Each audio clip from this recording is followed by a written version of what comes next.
Is this reality?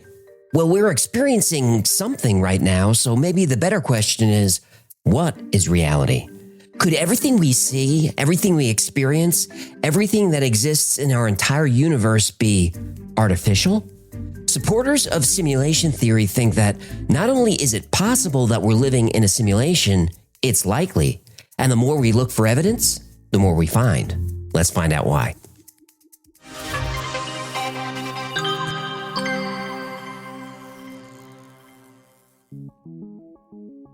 The idea the universe is a simulation is not a new one.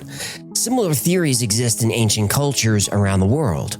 According to many, we walk the predetermined path created by some higher power. Replace the word path with program, and you get simulation theory. Except the higher power in simulation theory is someone or a group of someone's controlling how our program behaves.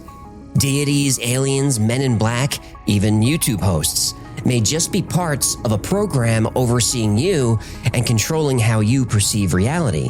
Sound a little bit like The Matrix?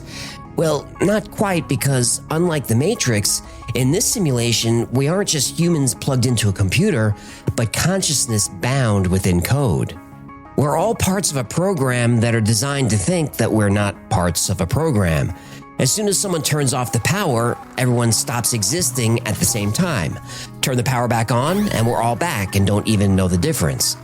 Now, modern simulation theory comes from Nick Bostrom, a philosopher at Oxford who wrote an influential paper on the subject in 2003. Philosophers like Aristotle and Plato thought philosophy should mainly concern itself with death, and, well, they'd probably enjoy Bostrom's work. Bostrom grapples with, well, we'll call them fun topics like how unlikely is a doomsday catastrophe and existential risks, analyzing human extinction scenarios and related hazards. Bostrom applies both rhetorical and analytical techniques to ponder the big questions, like what is the nature of reality?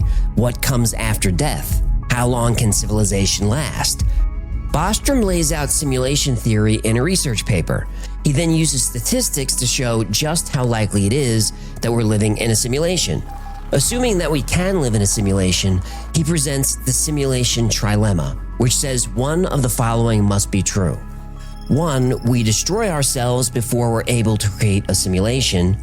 2, we are able to create a simulation but choose not to. Or 3, we are definitely in a simulation. Bostrom believes each outcome has about a 20 to 50% chance. Now, on the low end, that's a 1 in 5 chance we might be living in a simulation, and that's pretty high. Bostrom says these statistics come from the fact that we simply can't know the information about a simulation if we're in one. Now, personally, I don't think the possibility of us living in a simulation is that controversial. We use computer models to study the human population, to predict the weather. For entertainment, we simulate everything. When a civilization can create a realistic simulation, the most obvious one to create is that of its own early existence. Bostrom calls this an ancestral simulation. A simulation that can do this wouldn't just create one simulation, they would create many. And those simulated civilizations might create their own simulations of the universe, and on like Russian nesting dolls of reality. Each of these simulations is tailored by their creators for some purpose. Maybe we're all part of a universe-wide Truman Show, where people outside the simulation view our lives for entertainment. Maybe a future civilization is trying to understand behavior in their time by studying parallels at ours. Video game plots today cover many universal themes. So how is this much different than what we do with medieval fantasy games? If the simulation is real and we become aware of it, does that taint the data being gathered? So if one person does prove we are in a simulation, does that mean lights out for all of us? If we are all just modifiable code, would we even know if that happened? These seem like pretty important questions to ask. So aside from Bostrom, who else has weighed in on this idea? When Elon Musk was asked what he thought the chances were that our reality is the original base reality, he said 1 in billions. To make this prediction, Elon assumes that our universe is 14 billion years old and that other civilizations have existed before us within that 14 billion year time frame. He uses this time span as a maximum estimate for the time any advanced civilization would have to develop simulation technology. In the 1970s, the apex of computer graphics was Pong, just blocks on a screen. That was just 50 years ago. Imagine if that progress continued for hundreds of years, thousands, millions, billions. That means if there are any civilizations much older than ours, they are far more computationally advanced. In fact, they may have already developed advanced simulation technology and we might be in it. Musk does think there is a very small chance we are in base reality, but that small chance, that 1 in billions, is based on the length of our cosmic timescale of billions of years. But isn't that length of time potentially based on information inside a simulation? What if the program can make our universal laws and observations seem like it's been 14 billion years since the Big Bang, but it's either been much longer or much shorter? Although Musk might still be right about us being in a simulation, the logic for his probability estimate may be completely wrong. What if the simulation is prognosticating what life would be like if it developed in our solar system? Perhaps the simulation has been advanced through time to reflect our regional development in the cosmos. We could all be part of a simulation to see if life can exist and thrive in our area of the universe. Lots of possibilities exist, but so far we've only heard from philosophers and one tech entrepreneur. What about others? When it comes to simulation theory, astrophysicist Neil deGrasse Tyson is a little more conservative compared to Elon Musk. He thinks the odds that we're in base reality versus a simulated reality is 50-50. Now, a 50-50 chance that everything we experience is artificial, that's still pretty high. Tyson likely came to this 50-50 conclusion based on the principle of indifference in statistics. This essentially states that if we know nothing about the likelihood of the outcomes of some activity, like a coin toss for example, we assign each an equal probability.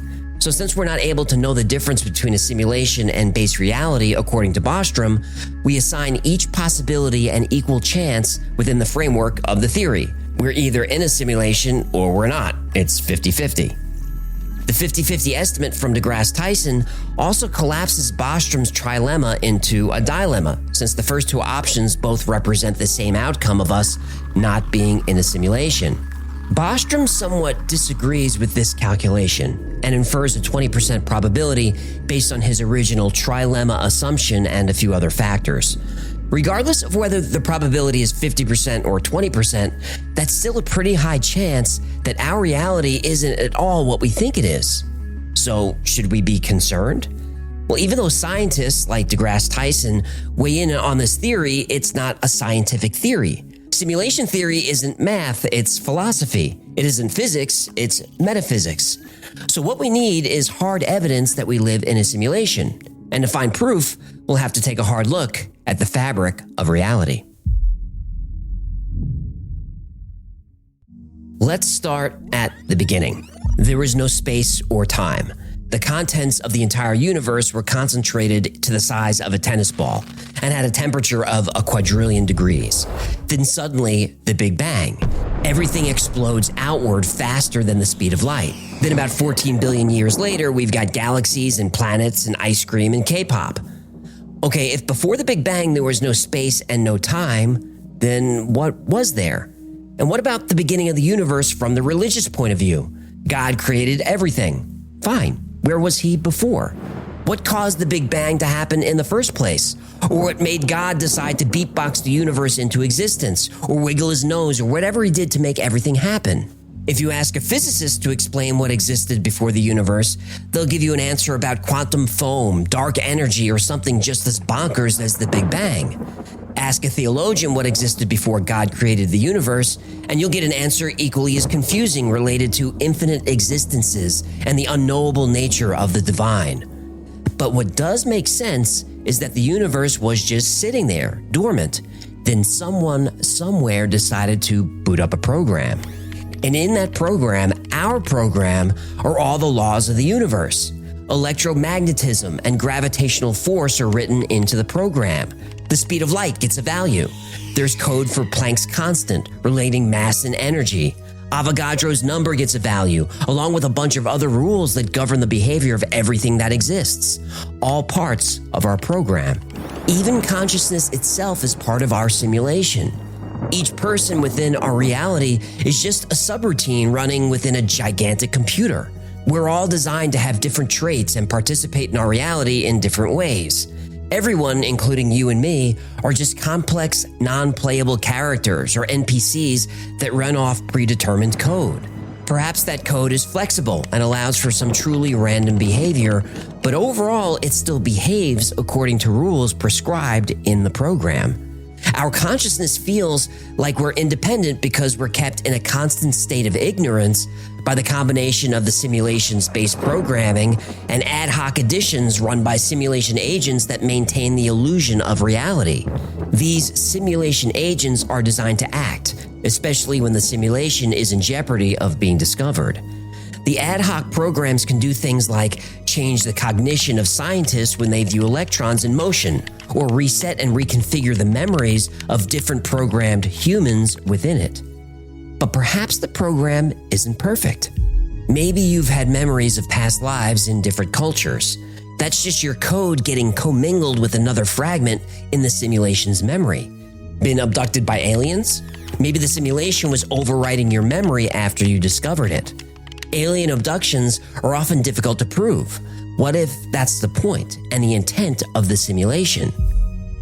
Despite the program's sophisticated deception, there are many who claim to have experiences confirming we definitely are in a simulation. They tell tales of objects out of place, time skips, and the laws of physics breaking down. Some even tell stories of their own death and the confusion of having been rebooted. There are billions of people in the world, so there should be ample opportunity for people to see the cracks in our simulation. If you've ever investigated simulation theory for yourself, you've often come across very strange stories and videos. Some are pretty tame, involving glitched physics during sporting events or birds and planes hovering, seemingly stationary in the sky. Other stories are straight up bone-chilling. These include people claiming to have witnessed and lived through their own deaths.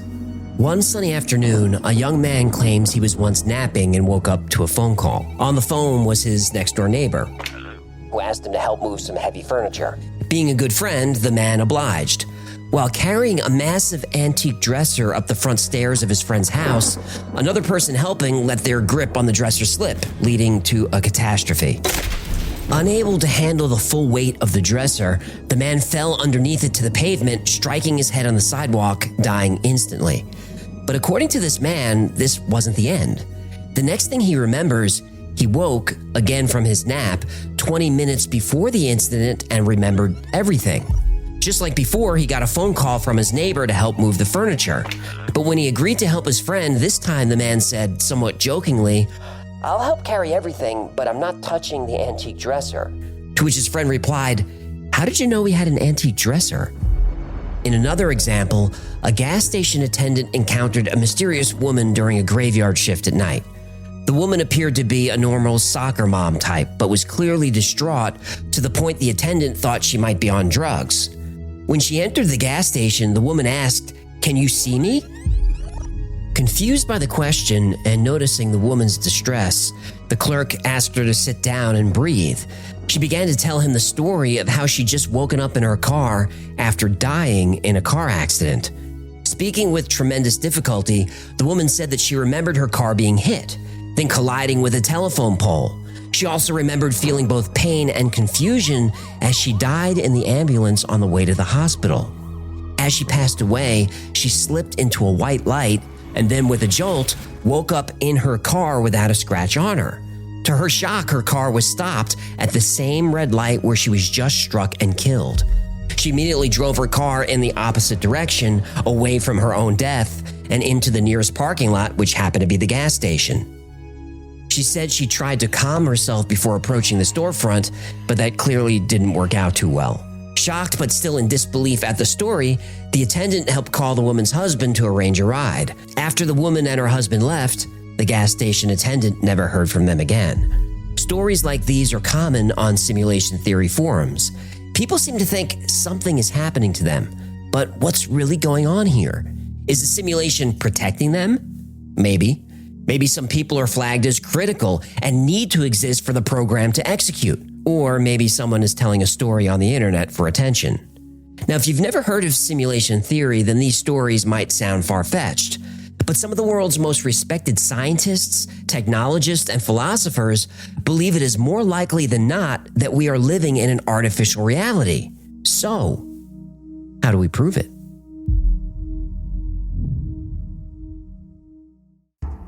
If we do live in an artificial reality, it makes sense for there to be occasional glitches.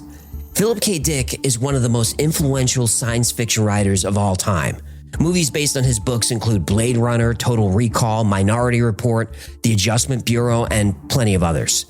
He believed there are many universes, and sometimes those other realities bleed into ours. He claimed to have visions of this, and even wrote stories like The Man in the High Castle based on these visions. He became obsessed with these visions late in his career. He died in 1982 after years of drug abuse and struggles with mental illness.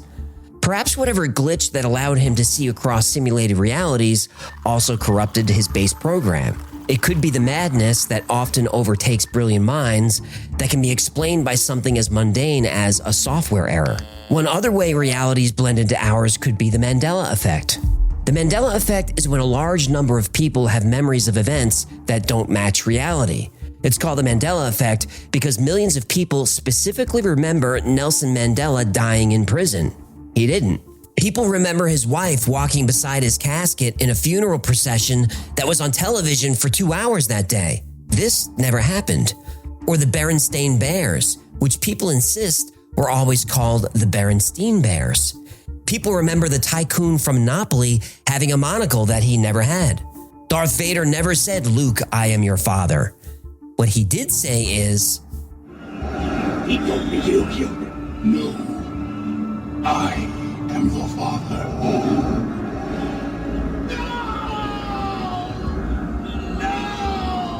What about Stouffer's stovetop stuffing? One of my favorites on Turkey Day. Try searching for that in your local store and you'll be looking for a while. Stouffer doesn't make stovetop stuffing. That's Kraft. How about a classic Disney movie all of us watched growing up, Snow White? The evil queen looks into her mirror and you remember what she says? "Mirror, mirror on the wall," right? Nope. What wouldst thou know, my queen? Magic mirror on the wall, who is the fairest one of all? People remember Febreze being spelled with 2 E's. People remember Jiffy peanut butter, but there's no such thing. And there are a lot more of these. A lot more. Many of us know the kids show Mr. Rogers' Neighborhood. In 2019, a film about Mr. Rogers and the show was released. It's called A Beautiful Day in the Neighborhood. But even movie writers can't escape Mandela effects because the people who named the film got it wrong. It's a beautiful day in this neighborhood, a beautiful day for a neighbor. Speaking of movie titles, what about a classic movie from 1943, Casablanca? Many remember both Rick and Ilsa asking the piano player to play it again, Sam, when requesting the song As Time Goes By. Those people are also confused to find out that line is never in the movie. Actually, both main characters only ever say the words, "Play it, Sam." Play it once, Sam. For all time's sake. I don't know what you mean, Miss Elsa. Play it, Sam. Woody Allen made the same mistake in 1972 after creating both a play and a movie titled Play It Again, Sam. Is this what caused the misconception for the rest of us? Or was Woody Allen himself the victim of a glitch in the simulation? What we can say from this is that when it comes to popular media, many people share the same, completely wrong memories.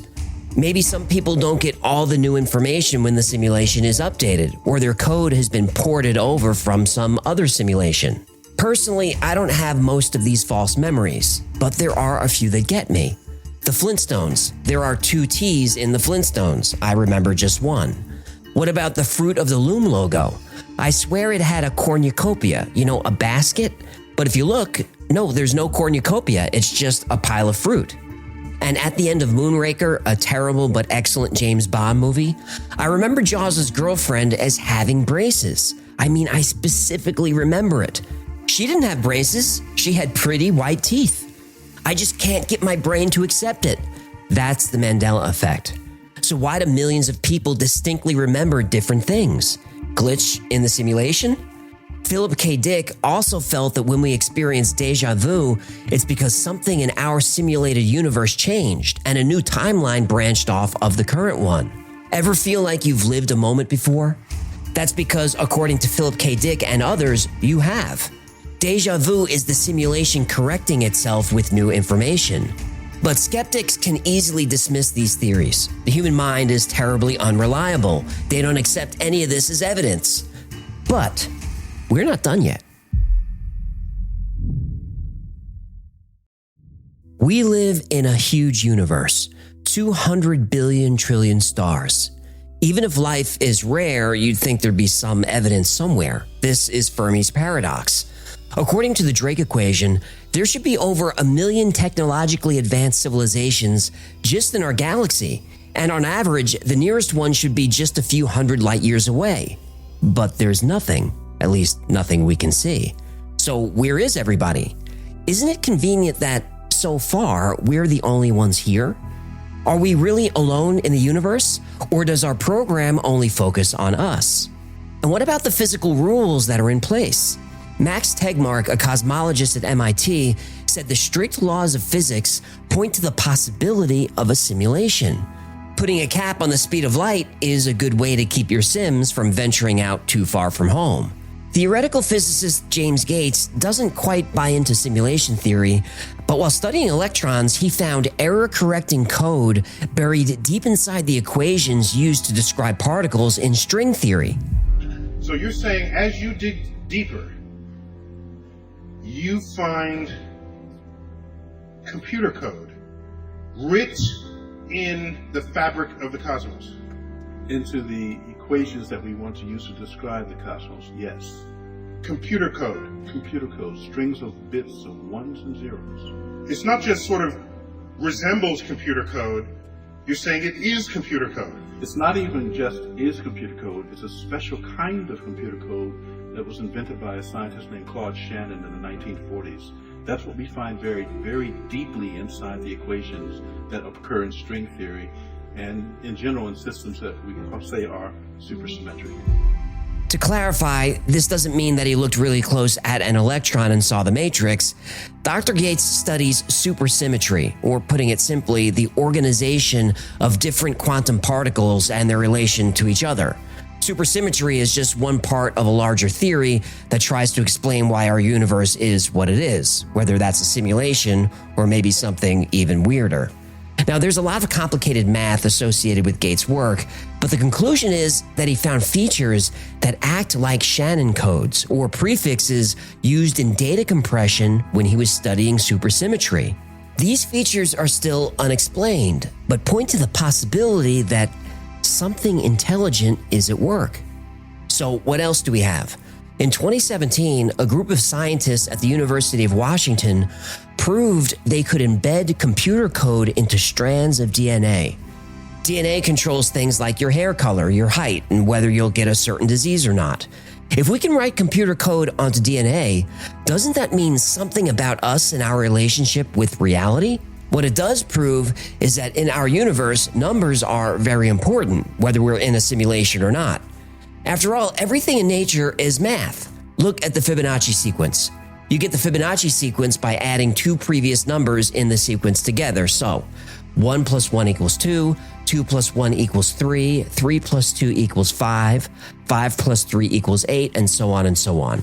You get the golden ratio, also called phi, by dividing two consecutive Fibonacci numbers. So the number 89 is a Fibonacci number. The next number in the sequence after 89 is 144. 144 divided by 89 is the golden ratio. It's about 1.618. And we see Fibonacci numbers and the golden ratio everywhere. The number of petals on a flower is usually a Fibonacci number. Lilies have 3 petals. Buttercups have 5. Chicory has 21 petals. A daisy has 34. And the spacing of each petal is arranged in a circle according to the golden ratio. As trees grow, the number of branches they form is a Fibonacci number. Not just plants, but animals too. The ratio of female to male honeybees in a colony is the golden ratio, 1.618. The human body conforms to the golden ratio too. Most of the body follows the numbers 1, 2, 3, and 5. 1 nose, 2 eyes, 3 limb segments, 5 fingers and toes. The proportions of the body, like the length of your shoulder to your elbow, and from your elbow to your fingertips, that's the golden ratio. Even a DNA molecule measures 34 angstroms long by 21 angstroms wide, Fibonacci numbers, and the golden ratio. From the spiral of seashells to the spiral of a galaxy and everything in between, Fibonacci numbers are everywhere. Some claim this is all a coincidence, that humans look for patterns in chaos because that's what we're programmed to do. Programmed to do. Now, isn't that interesting? By trying to debunk simulation theory, they actually end up proving it.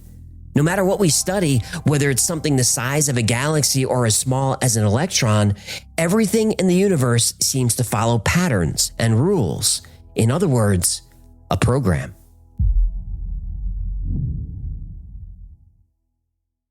To simulate an entire universe, you'd obviously need more advanced technology than we have. But that doesn't mean we won't get there. Moore's law says that computing power doubles every 18 months, and this has held true for 50 years. Now, that is slowing down a little bit, but only because of physical limitations. Now, one way around these limitations is through one of the most recent advances in technology, quantum computing. Quantum computers are fundamentally different from normal or classical computers. They rely on the strange phenomena of quantum physics to perform computations.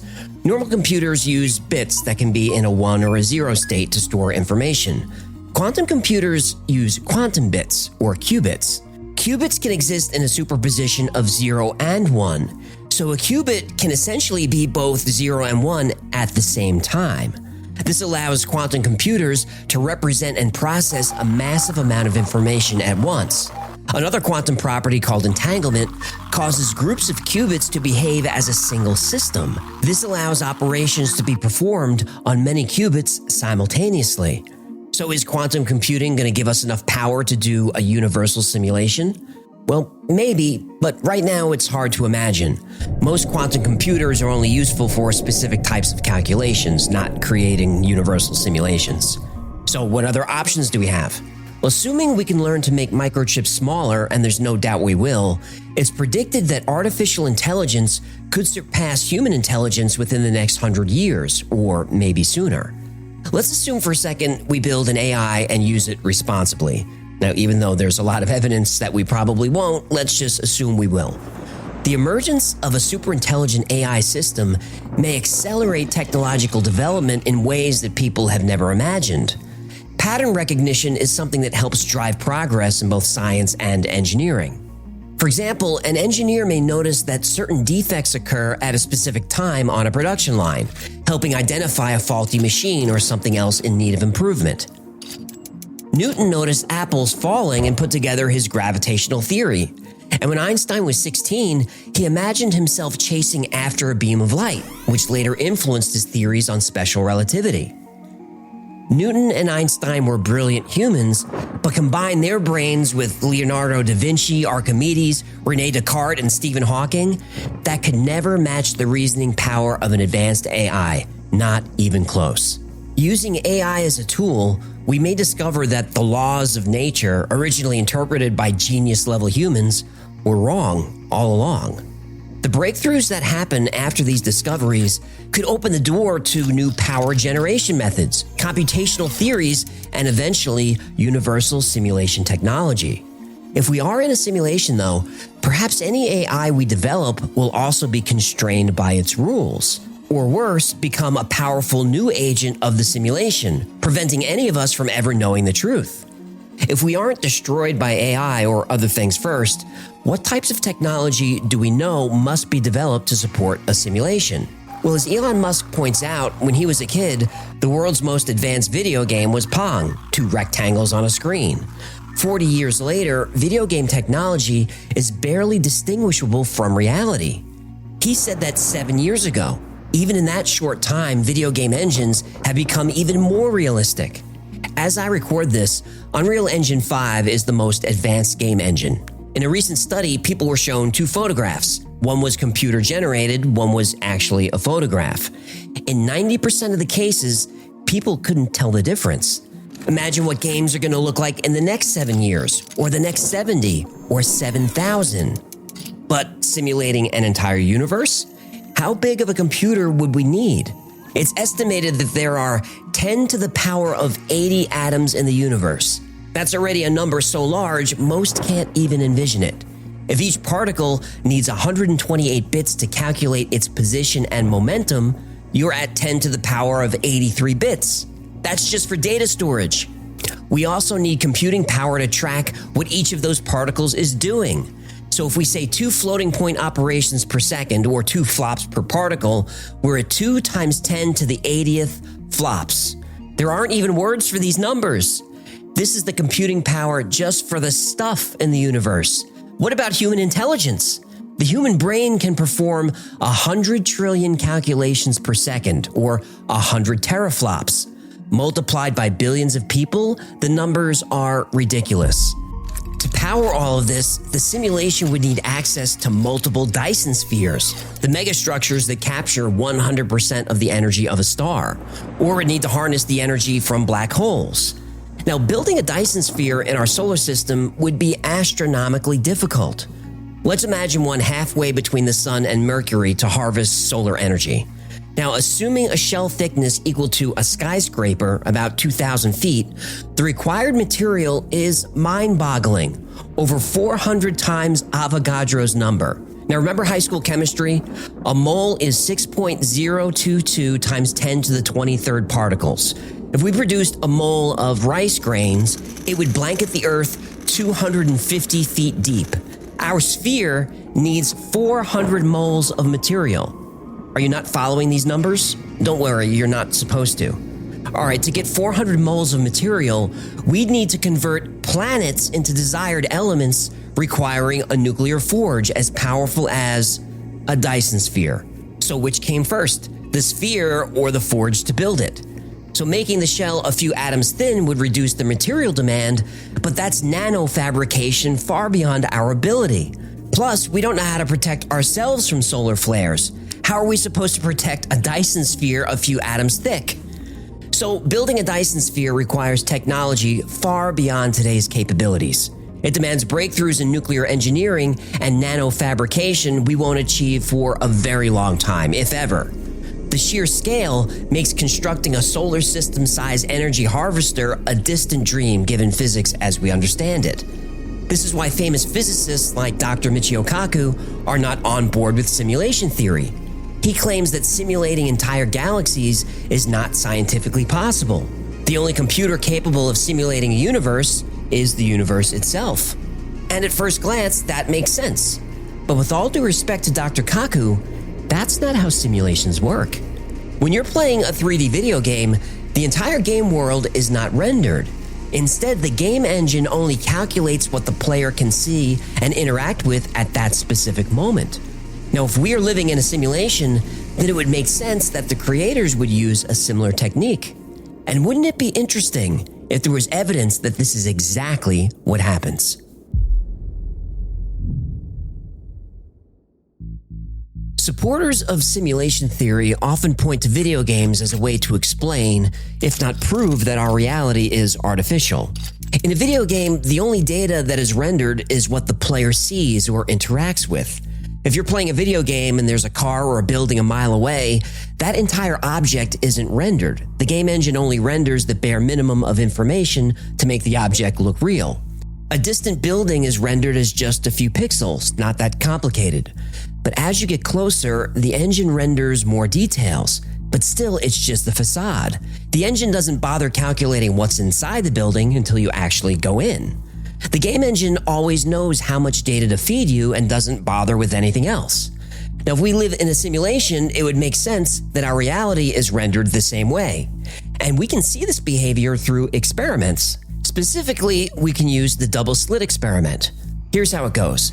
Imagine that you're rapidly firing ping pong balls at random locations on a wall, and you're recording ping pong ball hits, and they're all over the place, fine. Now put a screen in between you and the wall. In that screen is a narrow slit. Now shoot the ping pong balls again. Most bounce off the screen that you put in the way. The only ones that hit the wall are those that happen to pass through the slit. On the wall, you'd expect to see a pattern that roughly matches the size of the slit in that screen. Now we add another slit to the screen. We expected we'd see two narrow vertical patterns on the wall since we are allowing these regions to be struck by the ping pong balls through the openings. Now, if we try a similar experiment, but instead of ping pong balls, we try passing waves through the two slits, well, things start to get weird. If you drop a pebble into the water, it creates ripples or waves that spread out. Now imagine dropping two pebbles side by side. The ripples created by each pebble will eventually overlap.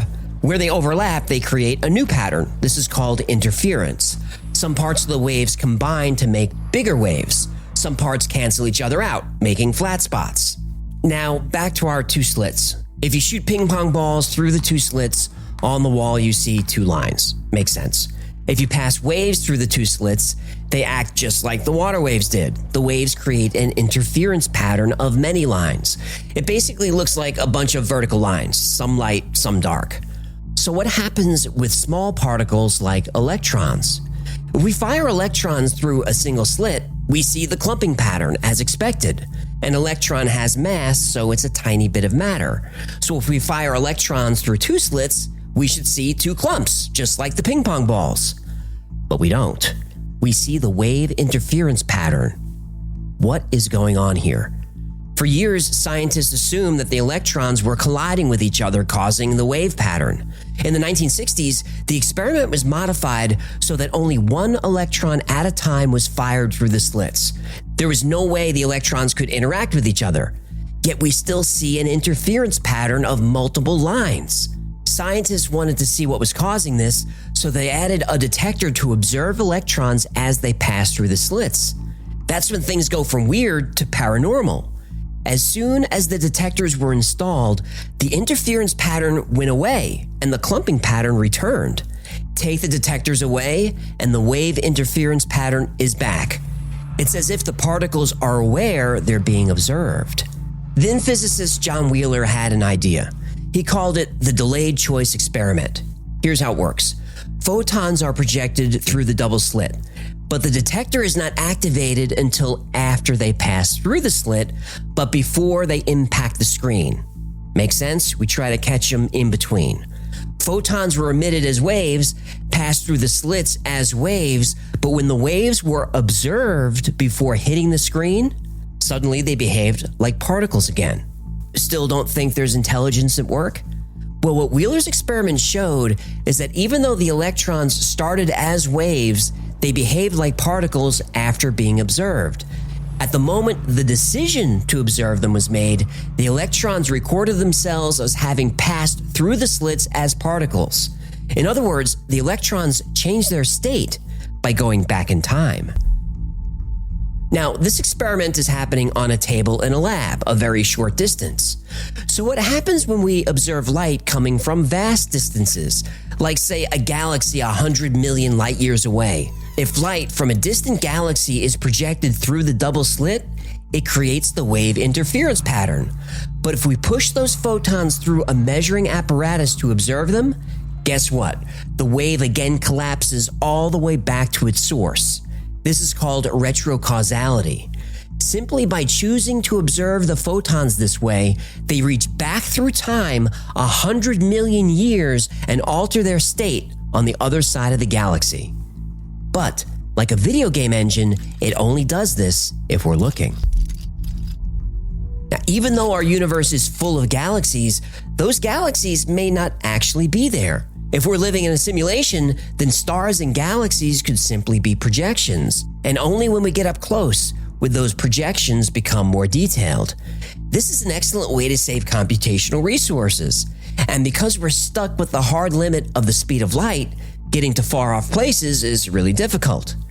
To some, the quantum mechanics we just went over only makes sense if there's a program at work. The program can ignore the laws of physics and the concept of time itself. If that's the case, maybe there really is no possible way for us to know for sure if we're in a simulation. Now, someday one of us might find a glitch and have proof of the simulation, but before we know it, the simulation agent can hit rewind, and whatever you think you saw, well, it never happened. Simulation theory allows for some easy explanations to a lot of things. The Big Bang, that was the simulation booting up. We haven't found aliens? Well, they're not in the simulation. How come UFOs seem to violate the laws of physics? Well, because they're programs operated by the simulation creators, who don't have to follow the laws of physics. So who could be the creators of our simulation? Well, that's where things get a little complicated. When you think of the simulation creator as an omniscient intelligence who exists outside of our understanding of space and time, it sounds an awful lot like you're describing God. And just like you can't prove we're not in a simulation, you can't prove there is no God. If something miraculous happens or something horrible happens, you can say it's part of the simulation, just as easily as you can say it's part of God's plan. Something I find very interesting is that many believers of simulation theory are fierce atheists. They dismiss the idea of God as corny superstition. And there are plenty of devoutly religious people who dismiss provable science like evolution and the age of the earth. People on the religious side say that if there is no God and life is just a simulation, then nothing matters. Without God to guide us and sometimes punish us, depending on what you believe, our actions don't have consequences. I disagree. Even if we don't live in base reality, we still live in our reality, and our actions here do have consequences. As for what happens after we die, simulation or not, nobody really knows. Both sides argue that faith and science are not compatible. But isn't this hypocritical? Whether you believe in God or you believe in simulation theory, the real question is, what's the difference?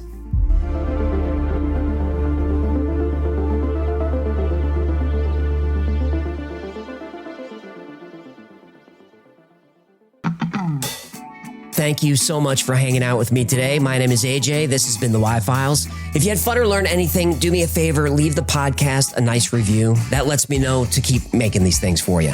And like most topics I cover on the Y-Files, today's was recommended by you. So if there's a story you'd like to learn more about, go to theyfiles.com/tips. And special thanks to our patrons who make the Y-Files possible. I dedicate every episode to you, and I couldn't do this without your support.